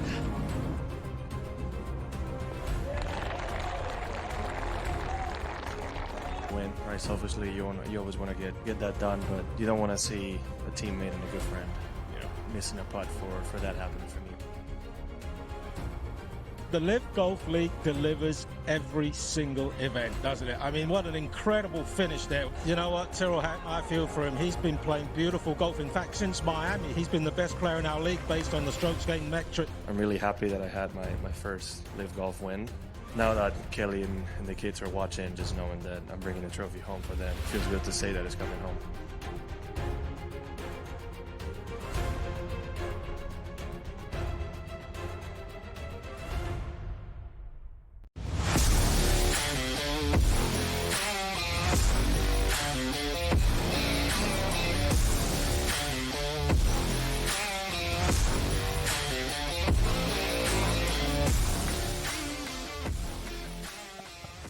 All right, welcome back in here, in-game live primetime on this Monday, as we'll keep our eye on Major League Baseball. And, of course, it's good to have football again in our lives, and we'll have plenty more on that. But let's not forget, we got the Olympics still going on. Another week of that going on, including both the men's and women's basketball teams, and group play is over now, folks. That's it. This is for all the marbles moving forward. And our good friend, the Prop Bomb, at Prop Bomb, joining us here. Jordan, pleasure to see you, my man. No doubt you have been watching Olympic basketball. No real crazy surprises in the group stage, right? I mean, most of the teams we thought would advance have advanced at this point. So the big question, I guess, at this point is, are we really worried about Team USA in any way, shape, or form not winning gold here? No, I think this USA team is as advertised as it is right now. I mean, this team is probably going to be, we're going to look back 15 years from now, and there's going to be a whole Netflix documentary on how dominant this team is. I have no doubt this team is going to win gold, and they're just so unselfish. Every single player is playing to their role, and it's really fun to watch. It is fun to watch, but it's not fun to bet on because they keep making the number high and they're not covered. Yeah, brutal. So the number's 27 against Brazil. You got a couple of other really good matchups. Canada, France is 7, 8. Australia, Serbia, 7. And Greece, Germany, 7, 7.5. So, I mean, we'll talk more about the U.S. in a second, but which other game are you looking at where you think not only can the dog cover, but the dog can win? You know what? Hey, I like this Germany game that you just showed on the screen here. The Germany versus that Germany game. Yeah, that game. I think versus Giannis. Yeah, that's basically it. You know what it is? I think it's like I think of it as like this. It's like the NBA Finals. It's Luka versus the Boston Celtics. You give Luka one big game, and it's that's the thing here. It's not like it's a playoff series. It's just one game means everything. And if Giannis can take over, he has that dominant 30 plus 12 rebound game, and he gets, most importantly, his shooters involved. Greece is really competitive, and I'm honestly very glad that Giannis made it to that round. But I would say that probably Greece has the best chance to probably cover the spread. I'm kind of with you. I mean, it's Giannis and bust, but boy, do they have some guys on Germany that can. They'll be double teaming. They will dare anybody but Giannis to beat them in that game there. In the meantime, we do have Australia and Serbia as another one here with the Joker. Is the Joker the guy to back in this one? Yeah, Serbia is dominant. This team, you know how Jokic is when it comes to competition. I mean, he takes it seriously, especially playing in front of his teammates at home, gets to talk to them in the same language and everything. So I'm sure that has a little bit of a competitive advantage. But Bogdanovic has been a sharp shooter for them. The Aussies, they're really not so talented if you can take out Josh Giddey, because aside from that, you have Patty Mills and Jock Landale. Not that much talent. But where you have the Serbians, you have Nikola Jokic, and all the guys, they pass well, they play as a team, they play very they play great together. I mean, I think it's a pretty clear Serbia W here. Canada playing France. Really interesting dynamic, I think, there with France and Wemby and everything else. But they're big dogs to Canada, who I feel has the experience, has the NBA players and stuff to probably win and cover this. But just from what I've seen, and again, I only saw a little bit of France playing, this one feels like my favorite one to actually lay the points. What do you think about this game? Yeah, so I just would be a little bit careful here. You know, this game is in Paris, so you may have a little bit of that bias with the refs. You never know. But the thing that I'm a little bit worried about with France is that they're very one-dimensional when it comes down to just Victor Wembanyama. Obviously, he's a stud. You know, he's generational. But then it comes down to their shooters. It's just like they have Evan Fournier and guys that you can't really depend on. And I say that because Canada can kind of come in there and say, okay, Wemby, you know, you can beat us. Let's see if we can double him. They actually did this in the prep games. They started to double Wembanyama. And then it's like, can the supporting cast beat us? And if the supporting cast can beat I think that's going to be the X factor here, is if like the 3-pointers fall for France, because Wemby is going to do his thing. All right, so we got USA Brazil. There's no way in any way, shape, or form here, Prop Bomb, that we are laying this. We're past the point of like 50, spread differential meaning anything, right? So like at this point, they just need to win, and they all know this. So there's no incentive to blow anybody out at this point. But is there a prop in this you like? How do we approach this game? Because the spread's out of the question. Yeah, this actually is I have 2 props I'm going to give out the show. This one is Vitor Benite. I got this 2 days ago when it opened up at 11.5 points favoring the under. It's now moved to 8.5, so that's a full 3-point gap. It was an error line just to begin with. This guy is kind of he's a 34-year-old that comes off the bench for Brazil. He's a spot-up specialist. He's just shooting way too efficient. I mean, I got to shout out NBA Math on Twitter. This guy is 3rd right now in true shooting and very low volume, meaning that there is regression coming. And you just look at who USA has off the bench that can defend his types of shots. Guys like Derek White, Drew Holiday, Anthony Edwards. The United States is good in the fact that they can play single coverage defense, man-to-man, where they don't have to play a zone, and then that frees up a spot-up shooter. And that's why I think Benite is going to go under his prop. It's at 9.5 now, or 8.5. I don't think there's value there, but 11.5 is that number, and that was just a wrong number. We got the other one. We Right, only got 5 seconds for you, but it's Shea Gilgeous-Alexander. Like his over points, big? Yeah, this SGA prop is pretty straightforward. I mean, it's just the knockout round, so. Perfect. We appreciate it, Prop Bomb, at Prop Bomb on Twitter. Make sure you get those bets in. We'll be back here in game.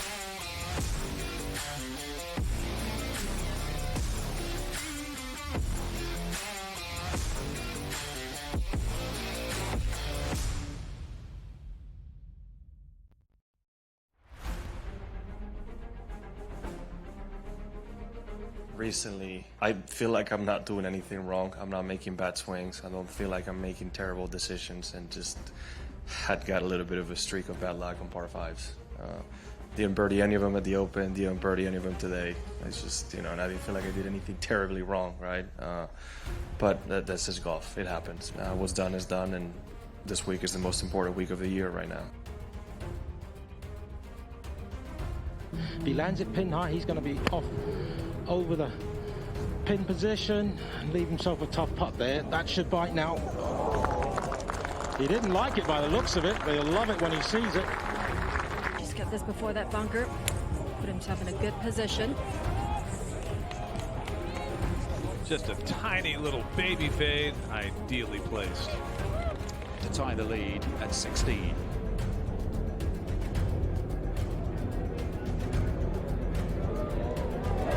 Playing well, isn't he, John Rahm? And OMG, what a championship Sunday we just witnessed.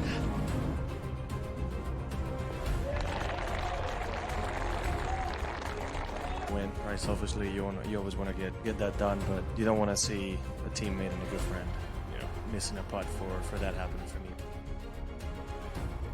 The Live Golf League delivers every single event, doesn't it? I mean, what an incredible finish there. You know what, Tyrrell Hatton, I feel for him. He's been playing beautiful golf. In fact, since Miami, he's been the best player in our league based on the strokes gained metric. I'm really happy that I had my first Live Golf win. Now that Kelly and the kids are watching, just knowing that I'm bringing the trophy home for them, it feels good to say that it's coming home.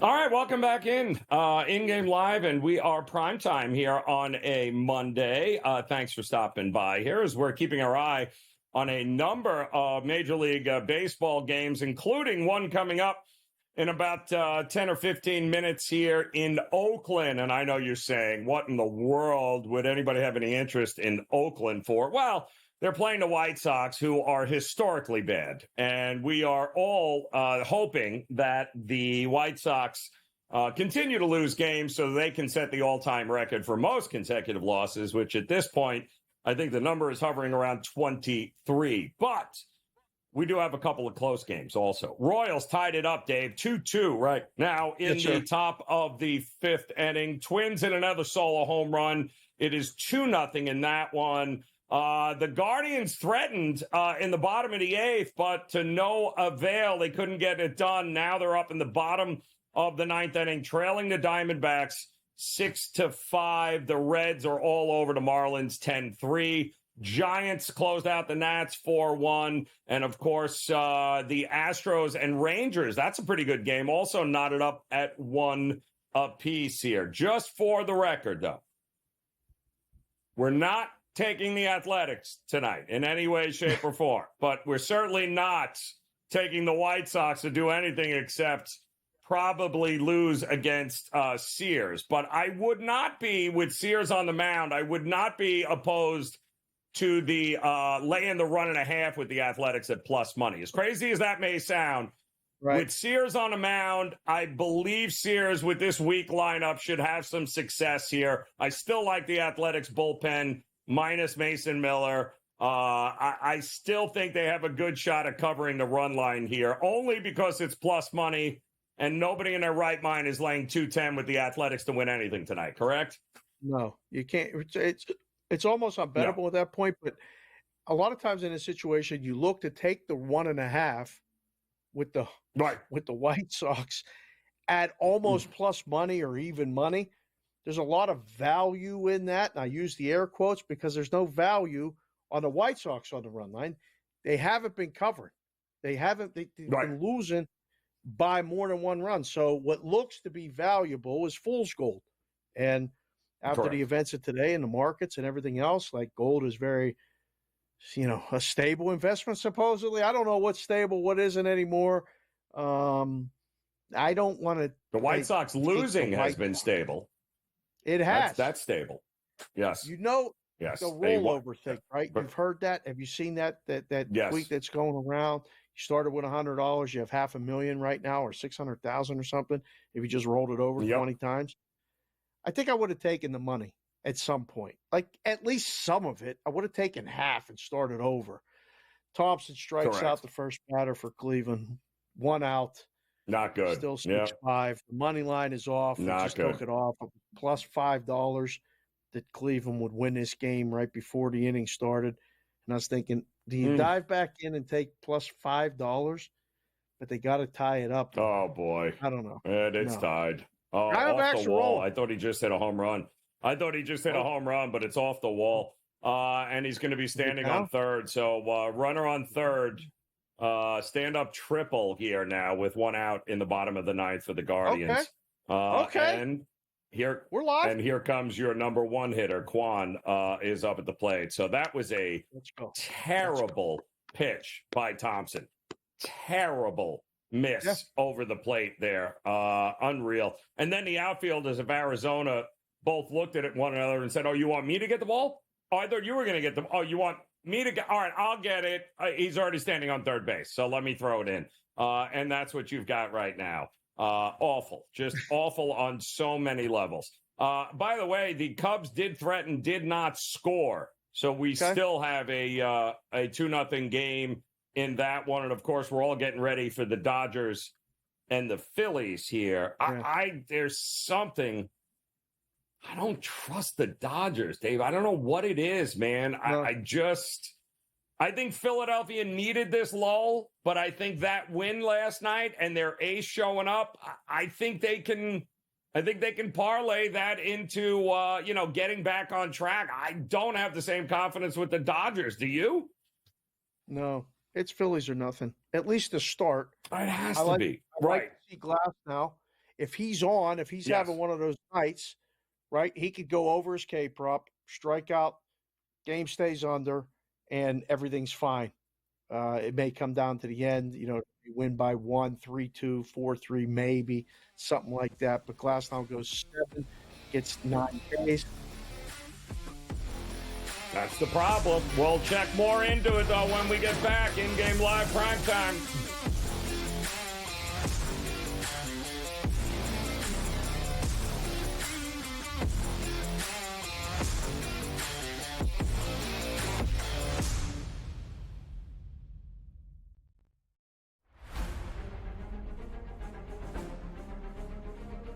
Recently, I feel like I'm not doing anything wrong. I'm not making bad swings. I don't feel like I'm making terrible decisions, and just had got a little bit of a streak of bad luck on par fives.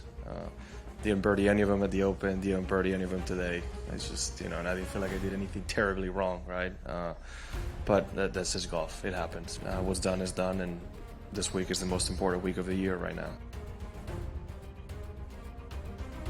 If he lands it pin high, he's going to be off over the pin position and leave himself a tough putt there. That should bite now.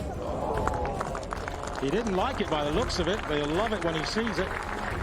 Just got this before that bunker. Put himself in a good position. Just a tiny little baby fade, ideally placed.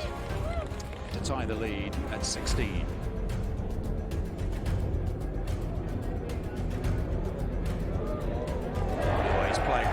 John Rahm. And OMG, what a championship Sunday we just witnessed.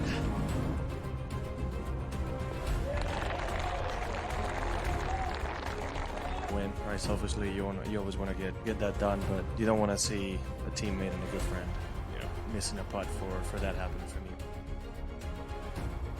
The Live Golf League delivers every single event, doesn't it? I mean, what an incredible finish there. You know what, Tyrrell Hatton, I feel for him. He's been playing beautiful golf. In fact, since Miami, he's been the best player in our league based on the strokes gained metric. I'm really happy that I had my first Live Golf win.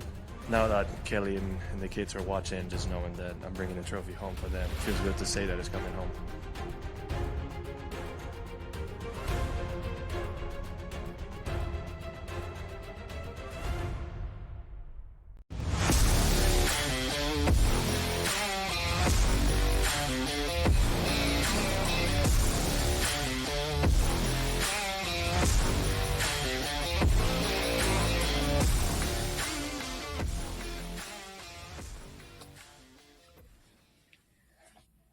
Never thought I'd say this, but I really miss a good tease. What is going on here, Dave Sharapan? Welcome in-game live prime time on the SportsGrid network. Teasing is back, Dave. Football is back here on Thursday and Friday, preseason week 1. Some interesting storylines. By the way, it was confirmed Aaron Rodgers not expected to take so much as one preseason snap in any way, shape, or form. But, I mean, when you have, Tyrod Taylor backing him up here. I think, Adrian Martinez also signed. They actually have, I feel much better about the Jets quarterback situation right now with Aaron Rodgers, and knock on wood, something's to happen. I'm all right with Tyrod Taylor, because if the Jets are going to have success, they got to do it. And I'm more worried about some of the other spots in there. But how much are you believing Deshaun Watson is the guy in Cleveland? That's my question with people, because everyone's acting like, okay, this is the year. Like, really? Like, this is the year now we're supposed to go? And I mean, Jameis Winston and Dorian Thompson-Robinson, also Tyler Huntley, by the way, all quarterbacks on this Browns team. You're paying them $250,000 here, Dave. At what point do you just this ain't working, man? I think you have to give him the benefit of the doubt, but I didn't see it last year, right? I'm with you. I don't know. This is make or break time, because Cleveland has built the roster around him to be considered a playoff team. The AFC North is as good of a division. It probably, top to bottom, is the best division in football. Yes. A lot of people have the Ravens as the team to beat in the AFC. The Bengals are right behind them, not far, right there with Kansas City.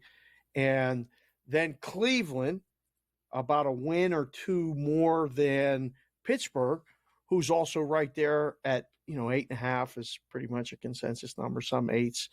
Yep. I don't think anyone really has 9, but that's the hardest division in football. So yeah, I don't Without a know. doubt. I'm really not totally convinced at all. And as a guy who does all the shows and was born and raised in Pittsburgh, it's nighttime in Pittsburgh behind me on every show that I go on.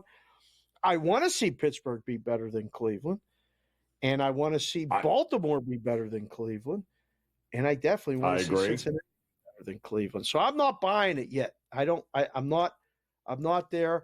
And if is the big if though, but if we know what he's see, this is the problem. We know what he's capable of, right? And obviously, taking a year off or a year, it's not good. It's not. It's not like riding a bike as a quarterback. You don't just hop back on and get. There's a lot that goes into it.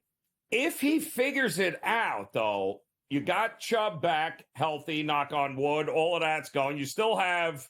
You kind of have a coach there that's got to get it done. You got a great defense still. If Deshaun Watson figures it out, is it Cleveland's division?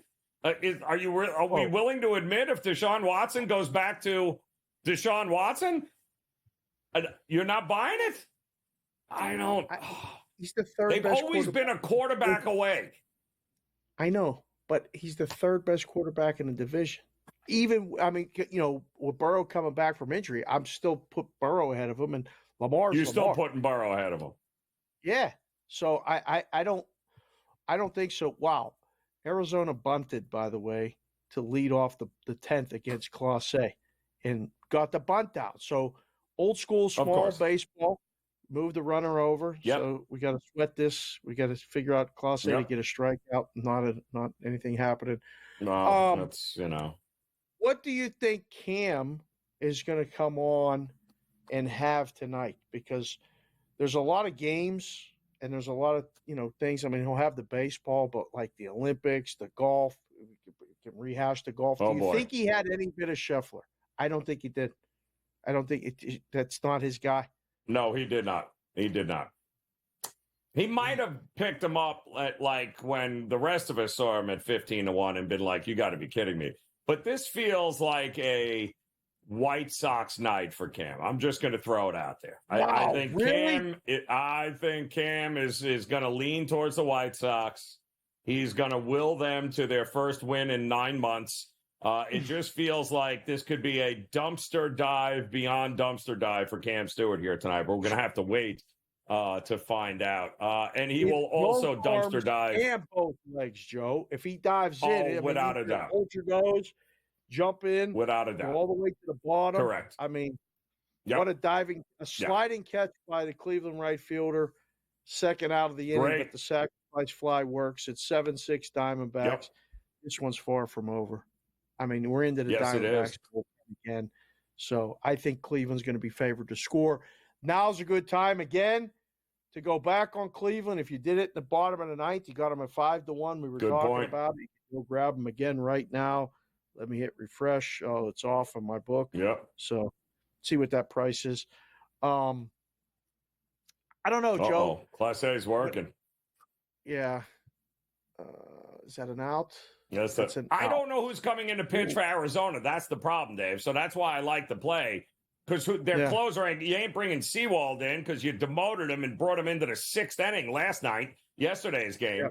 Yeah. So you're not bringing him in, and all your other high leverage guys have been used. So how many pitchers did they use against pitchers? You said 6, 7 guys they rolled out. So they were used all weekend long. Yeah, 6 guys on Sunday. I can't trust them. I think 4 or 5 on Saturday. So yeah, they used a lot of usage. How about this one, Joe? I know you're a Jets fan, and Saturday, the 10th, Washington is playing the Jets. And this is how you know it's preseason, because Washington right now is -3 at the Jets. I don't know how many games, I think maybe 2 all season, Washington's favored in the regular season. But the game opened in some places pick, and it's all Washington. Right. Crazy. Right. Crazy. Could it be that we're we're underestimating him, Daniels, being the best quarterback this year that nobody's talking, much like what we got from the Houston Texans quarterback that nobody thought could play and drop down the board. And there was still a lot of people believe Daniels is the best quarterback out of this draft. And it ain't Caleb Williams. And I tend to agree. Now, having said that, I don't know how much we're going to see of him early on here. But I do think that's going to be a fascinating storyline a lot because, and I think, give him credit, while nobody's talking about him and everyone's focused on Caleb Williams, right, and everything else, this kid could very well flourish there. He certainly got some weapons. I'm looking forward to seeing what this team can do because Lord knows they got a bundle of quality draft picks here and rebuilding this team. So this is going to be interesting because I ain't buying the Giants. I think Dallas is already done. It's Philadelphia and maybe Washington can surprise a few people here. But who is, Dave, let me ask you in Vegas, because somebody asked me this today and I had no idea what the answer was. Who is the Raiders quarterback? Is it Aiden O'Connell or is it Gardner Minshew? They're actually competing for the job. It's a daily point of discussion. It's a daily point of discussion here, both in the papers and on TV and on the radio. I don't know. If I was to make a favorite right now, I think it's Minshew, but I think it's an open competition, and I really think that Aiden O'Connell can win it. And if he does it, it's Minshew. I don't know, but does that give you warm and fuzzy before the season? Like, do you want to bet over their season win total? Do you want to bet them to make the playoffs with that quarterback situation? That's the problem. That's the problem. Wow, that is going to be ugly in Vegas. Thank goodness good teams come into town to play them. In-game live primetime, Cam Stewart comes up next.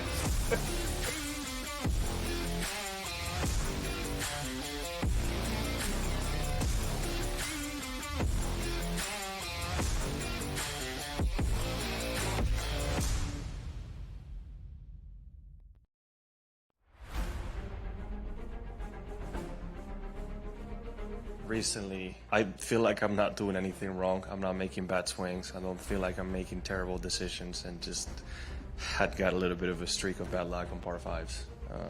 Didn't birdie any of them at the Open, didn't birdie any of them today. It's just, and I didn't feel like I did anything terribly wrong, right? But that's just golf. It happens. What's done is done, and this week is the most important week of the year right now. If he lands it pin high, he's going to be off over the pin position and leave himself a tough putt there. That should bite now. He didn't like it by the looks of it. They'll love it when he sees it. Just got this before that bunker. Put himself in a good position. Just a tiny little baby fade, ideally placed to tie the lead at 16.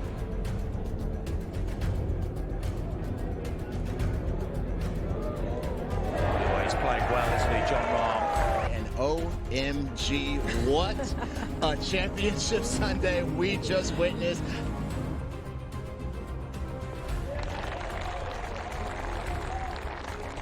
Win, right? Selfishly, you always want to get that done, but you don't want to see a teammate and a good friend, missing a putt for that happening for me.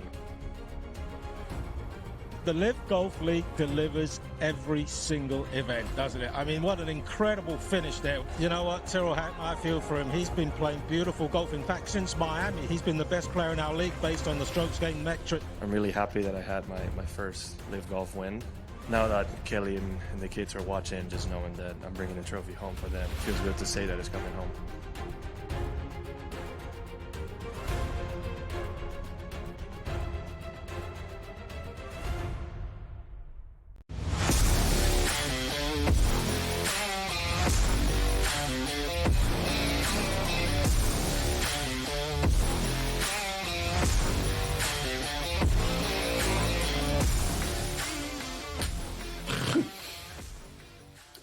Welcome back in-game live primetime here on the SportsGrid Network. It's getting crazy. Why? Well, it's Monday. It is August. Football is back. We got a couple of good baseball games going on.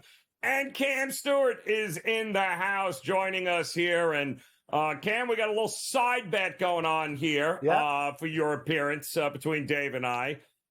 We were both discussing maybe a play or two that you might come to the table with here tonight. I'm not going to tell you what we discussed, so we'll just let the cards fall where they may.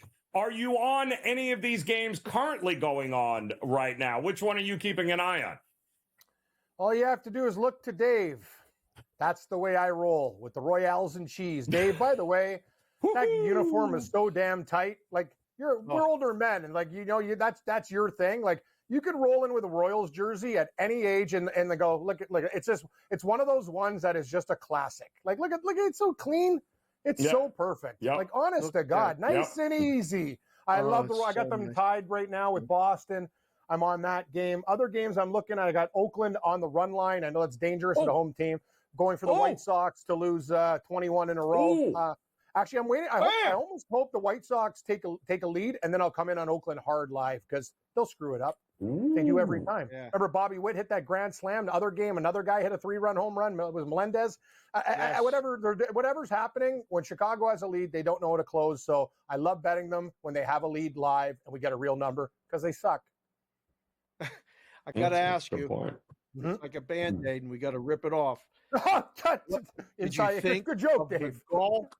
Yes. What did you think of the goal? The guy shot 62 on a Sunday. Quietly. Was down 6 at one point on a Sunday and somehow won the gold medal. I don't even know what I said. I looked at my girlfriend. I have Rom, had Fleetwood live, and a couple other things that needed to happen. Like basically anybody but Scheffler, ABC, and he did it exactly again. Anybody but Scheffler, and he just did it to me again. My girlfriend's like, what the hell? I go, he's like a stalker in the night. He comes in so quietly, you don't hear him. That's the whole thing. Other guys, when they're making a move, here comes Rory, and then you'll screw it up. Or how does John Rahm blow a fort shot? Like, what are you doing, man? He didn't even get on the podium. Like Scheffler, it's not like he does it with like pizzazz or anything. He basically is like a guy that lulls you to sleep. He'll get close. Other guys feel pressure. They'll gag, and he'll hit a shot. Like, it is unbelievable. The fact that he won that Olympic tournament is still shocking to me, Dave. Like, I'm just like sitting there going, how did that happen? Like, I'm still rattled. We got the women's golf coming. I'll have picks on the show tomorrow. I'd probably do better with the females than I do with the men. Like, this guy's killing me this year, man. Can't you just go away, dude? Like, get out of my life. God. We started the show on Sunday, and I'm going, wow, Scotty Scheffler, 15-1. I'm like, when are you ever going to get Scotty Scheffler at 15-1? You think I went and hit the button and said, no, of course, because I already had Rahm and Fleetwood. And I'm like, there's no way. The guy can't putt. He hasn't putted all week. And voila, I do think that will be the last opportunity for a long time before we get anything. I don't care if he's 10 strokes back. We ain't ever getting him at double digits again, I don't think, Cam. Couldn't be more right, Joe. And I had that conversation with my lady, and I'm like, I'm going to ride this one out. And she was kind of the same thing. Like, our disdain for this guy is hurting me financially. It's putting a real jam in my plans. But you know what? Instead of being an idiot and getting beat over the head every Sunday, maybe I should just join him. You're right, Joe. I thought the exact same thing. I'm like, Scheffler's there, but I just thought the quality of player. That's the thing. Like, he had to leapfrog a lot of guys, and they all what was Rahm doing at the end of that tournament? That's the thing about that guy. He gets angry, and sometimes he can't control his emotions, and things go. It's like Hatton, same thing. Like, there's a time and a place to rage, and there's a time to relax. And that's the thing about Scheffler. He just walks quietly and just, I'm going to grind, get this par, hit a couple of birdie putts, get back in the mix. These guys don't feel him coming. And next thing you know, you look up the leaderboard, he's tied, hits a big putt, wins the tournament. That's Scotty Scheffler's story in a nutshell. Speaking of rage, you and Gabe got we'll hand this off to you after this, but you got Canada and France in the Olympic basketball. You see that number, and it made me wonder.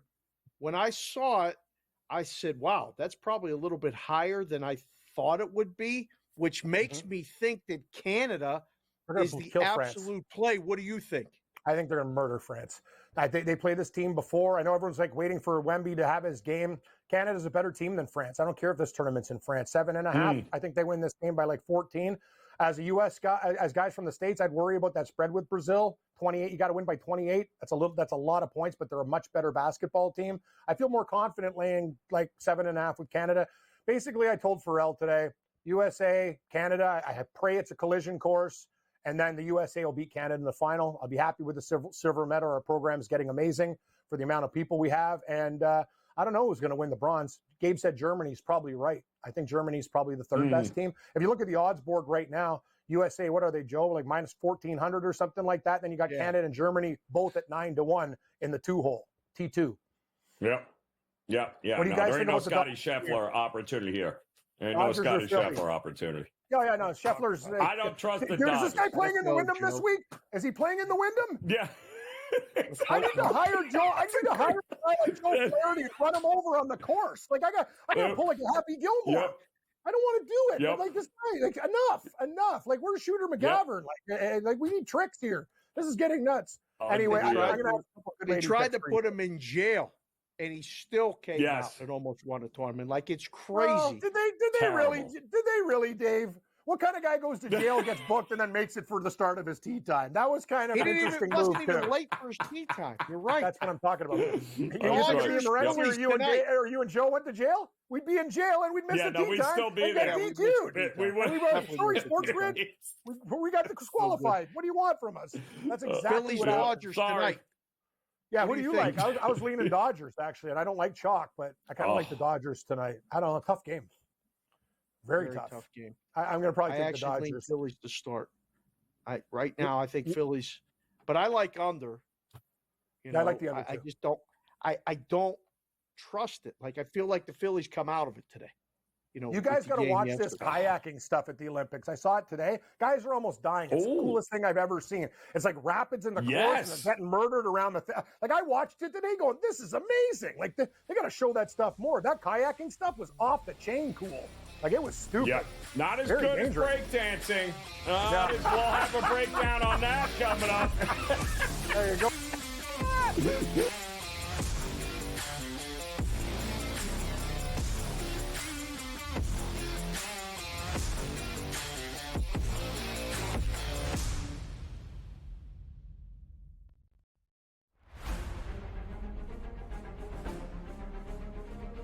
Recently, I feel like I'm not doing anything wrong. I'm not making bad swings. I don't feel like I'm making terrible decisions, and just had got a little bit of a streak of bad luck on par fives.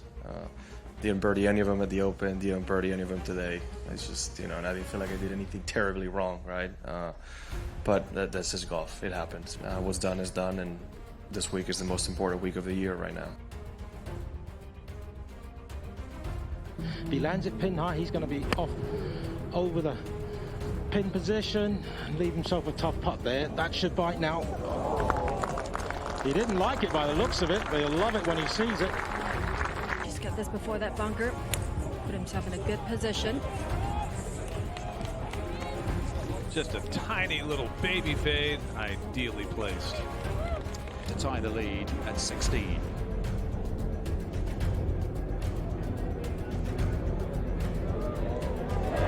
Playing well, isn't he, John Rahm? And OMG, what a championship Sunday we just witnessed.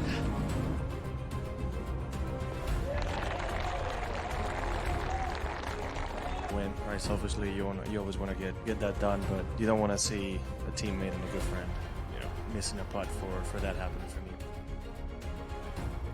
The Live Golf League delivers every single event, doesn't it? I mean, what an incredible finish there. You know what, Tyrrell Hatton, I feel for him. He's been playing beautiful golf. In fact, since Miami, he's been the best player in our league based on the strokes gained metric. I'm really happy that I had my first Live Golf win. Now that Kelly and the kids are watching, just knowing that I'm bringing a trophy home for them, it feels good to say that it's coming home.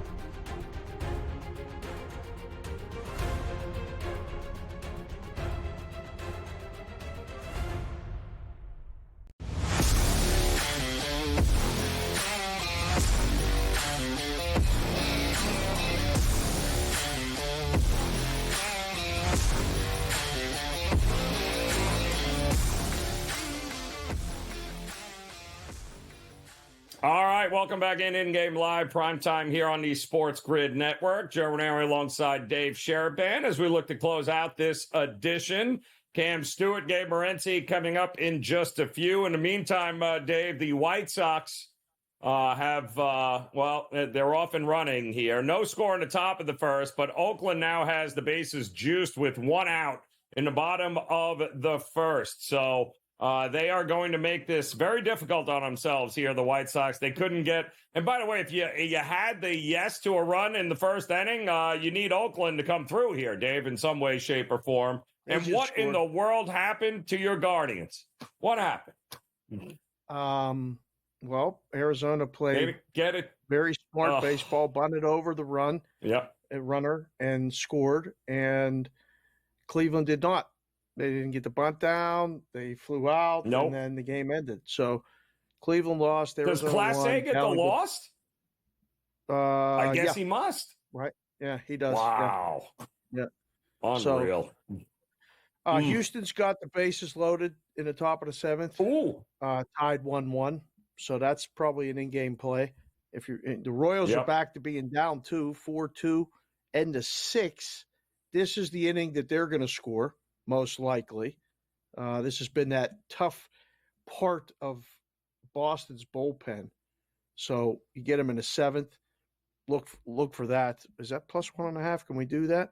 Wow, you can take the Royals plus 2.5 right now. Down 2 runs, only minus 160, minus 150. Now just changed to plus 2.5. Yep. I think that's a good bet. That's almost an auto play. Yep. I agree. I'm so glad I only took the first 5 and pushed, because that would have annoyed me to no end. Singer finally gives up a couple of runs in the 6th inning there. Eesh. Yeah, and they did score 1-0, 2 outs here, Dave. So run in the first inning for Oakland is a winner for those that invested as well. One number that's keep me in this Philly-Dodger game, by the way, and I'm going to go Phillies because look at Aaron Nola on the road this year, Dave. He's 6-1 on the road this year. He's much better on the road than he is at home. And you know how it works. Correct. Teams that break extended losing streaks, they lost 6 straight. They finally won. They tend to go the other way and put together a couple of wins here. And, it just, at what price is this tonight, by the way? What kind of number are we looking at? Plus 120 still? Plus 116? Plus 120, plus 125. Plus 120. Wow, so the Dodger money. In that neighborhood. Wow. So, the Dodger money's coming now, which always happens. And of course. I bet the Dodgers right before the game. Look, it's one of those good situations for the Phillies. You don't get this price often. You got Nola on the mound. You said it. You gave us a away record. That's great. All of that. All they got to do is score. I think this will be one of those ones. If the Phillies score first and get him a lead, I think it might be a wrap, right? Like this is one of those ones. They got Wheeler the lead yesterday. He had it in shutdown mode. They kept scoring. They ended up winning. You might even try reverse run line tonight with the Phillies. Wouldn't be a bad move. Big plus. I don't hate that either. You don't need to lay a run and a half. Just take the plus money. Don't hate it. So what are you watching tonight? You watching Olympics? You watching Phillies Dodgers? Because I know you're not watching A's White Sox. Don't tell me you're watching A's White Sox. No. Although I might dabble. I already have Oakland, and I laid the 1.5. So I'm a little disappointed that they weren't able to get more than 1 run in that inning. But I do. And listen, keep an eye on this Texas and Houston game too. These two, you would think this is the pennant right now, the way these guys are going at one another in this game. It's still 1-1 heading to the bottom of the 7th inning with the Rangers. I think that's going to be a really good one. And I think the Dodgers and Phillies is probably the pitching battle of the night. Maybe even a little under in the first 5, too, might not be a bad look, provided Glasnow gets back to form, because he did come off the IL. He's been a little shaky the last couple of starts off the IL. So does he get 7.5? Does he get over 7.5 strikeouts? Does he against the Phillies? No. It's going to be close. I don't think so. No. I don't think so. No. Cease tomorrow against the Pirates, minus 160. Yes or no? Got to do it.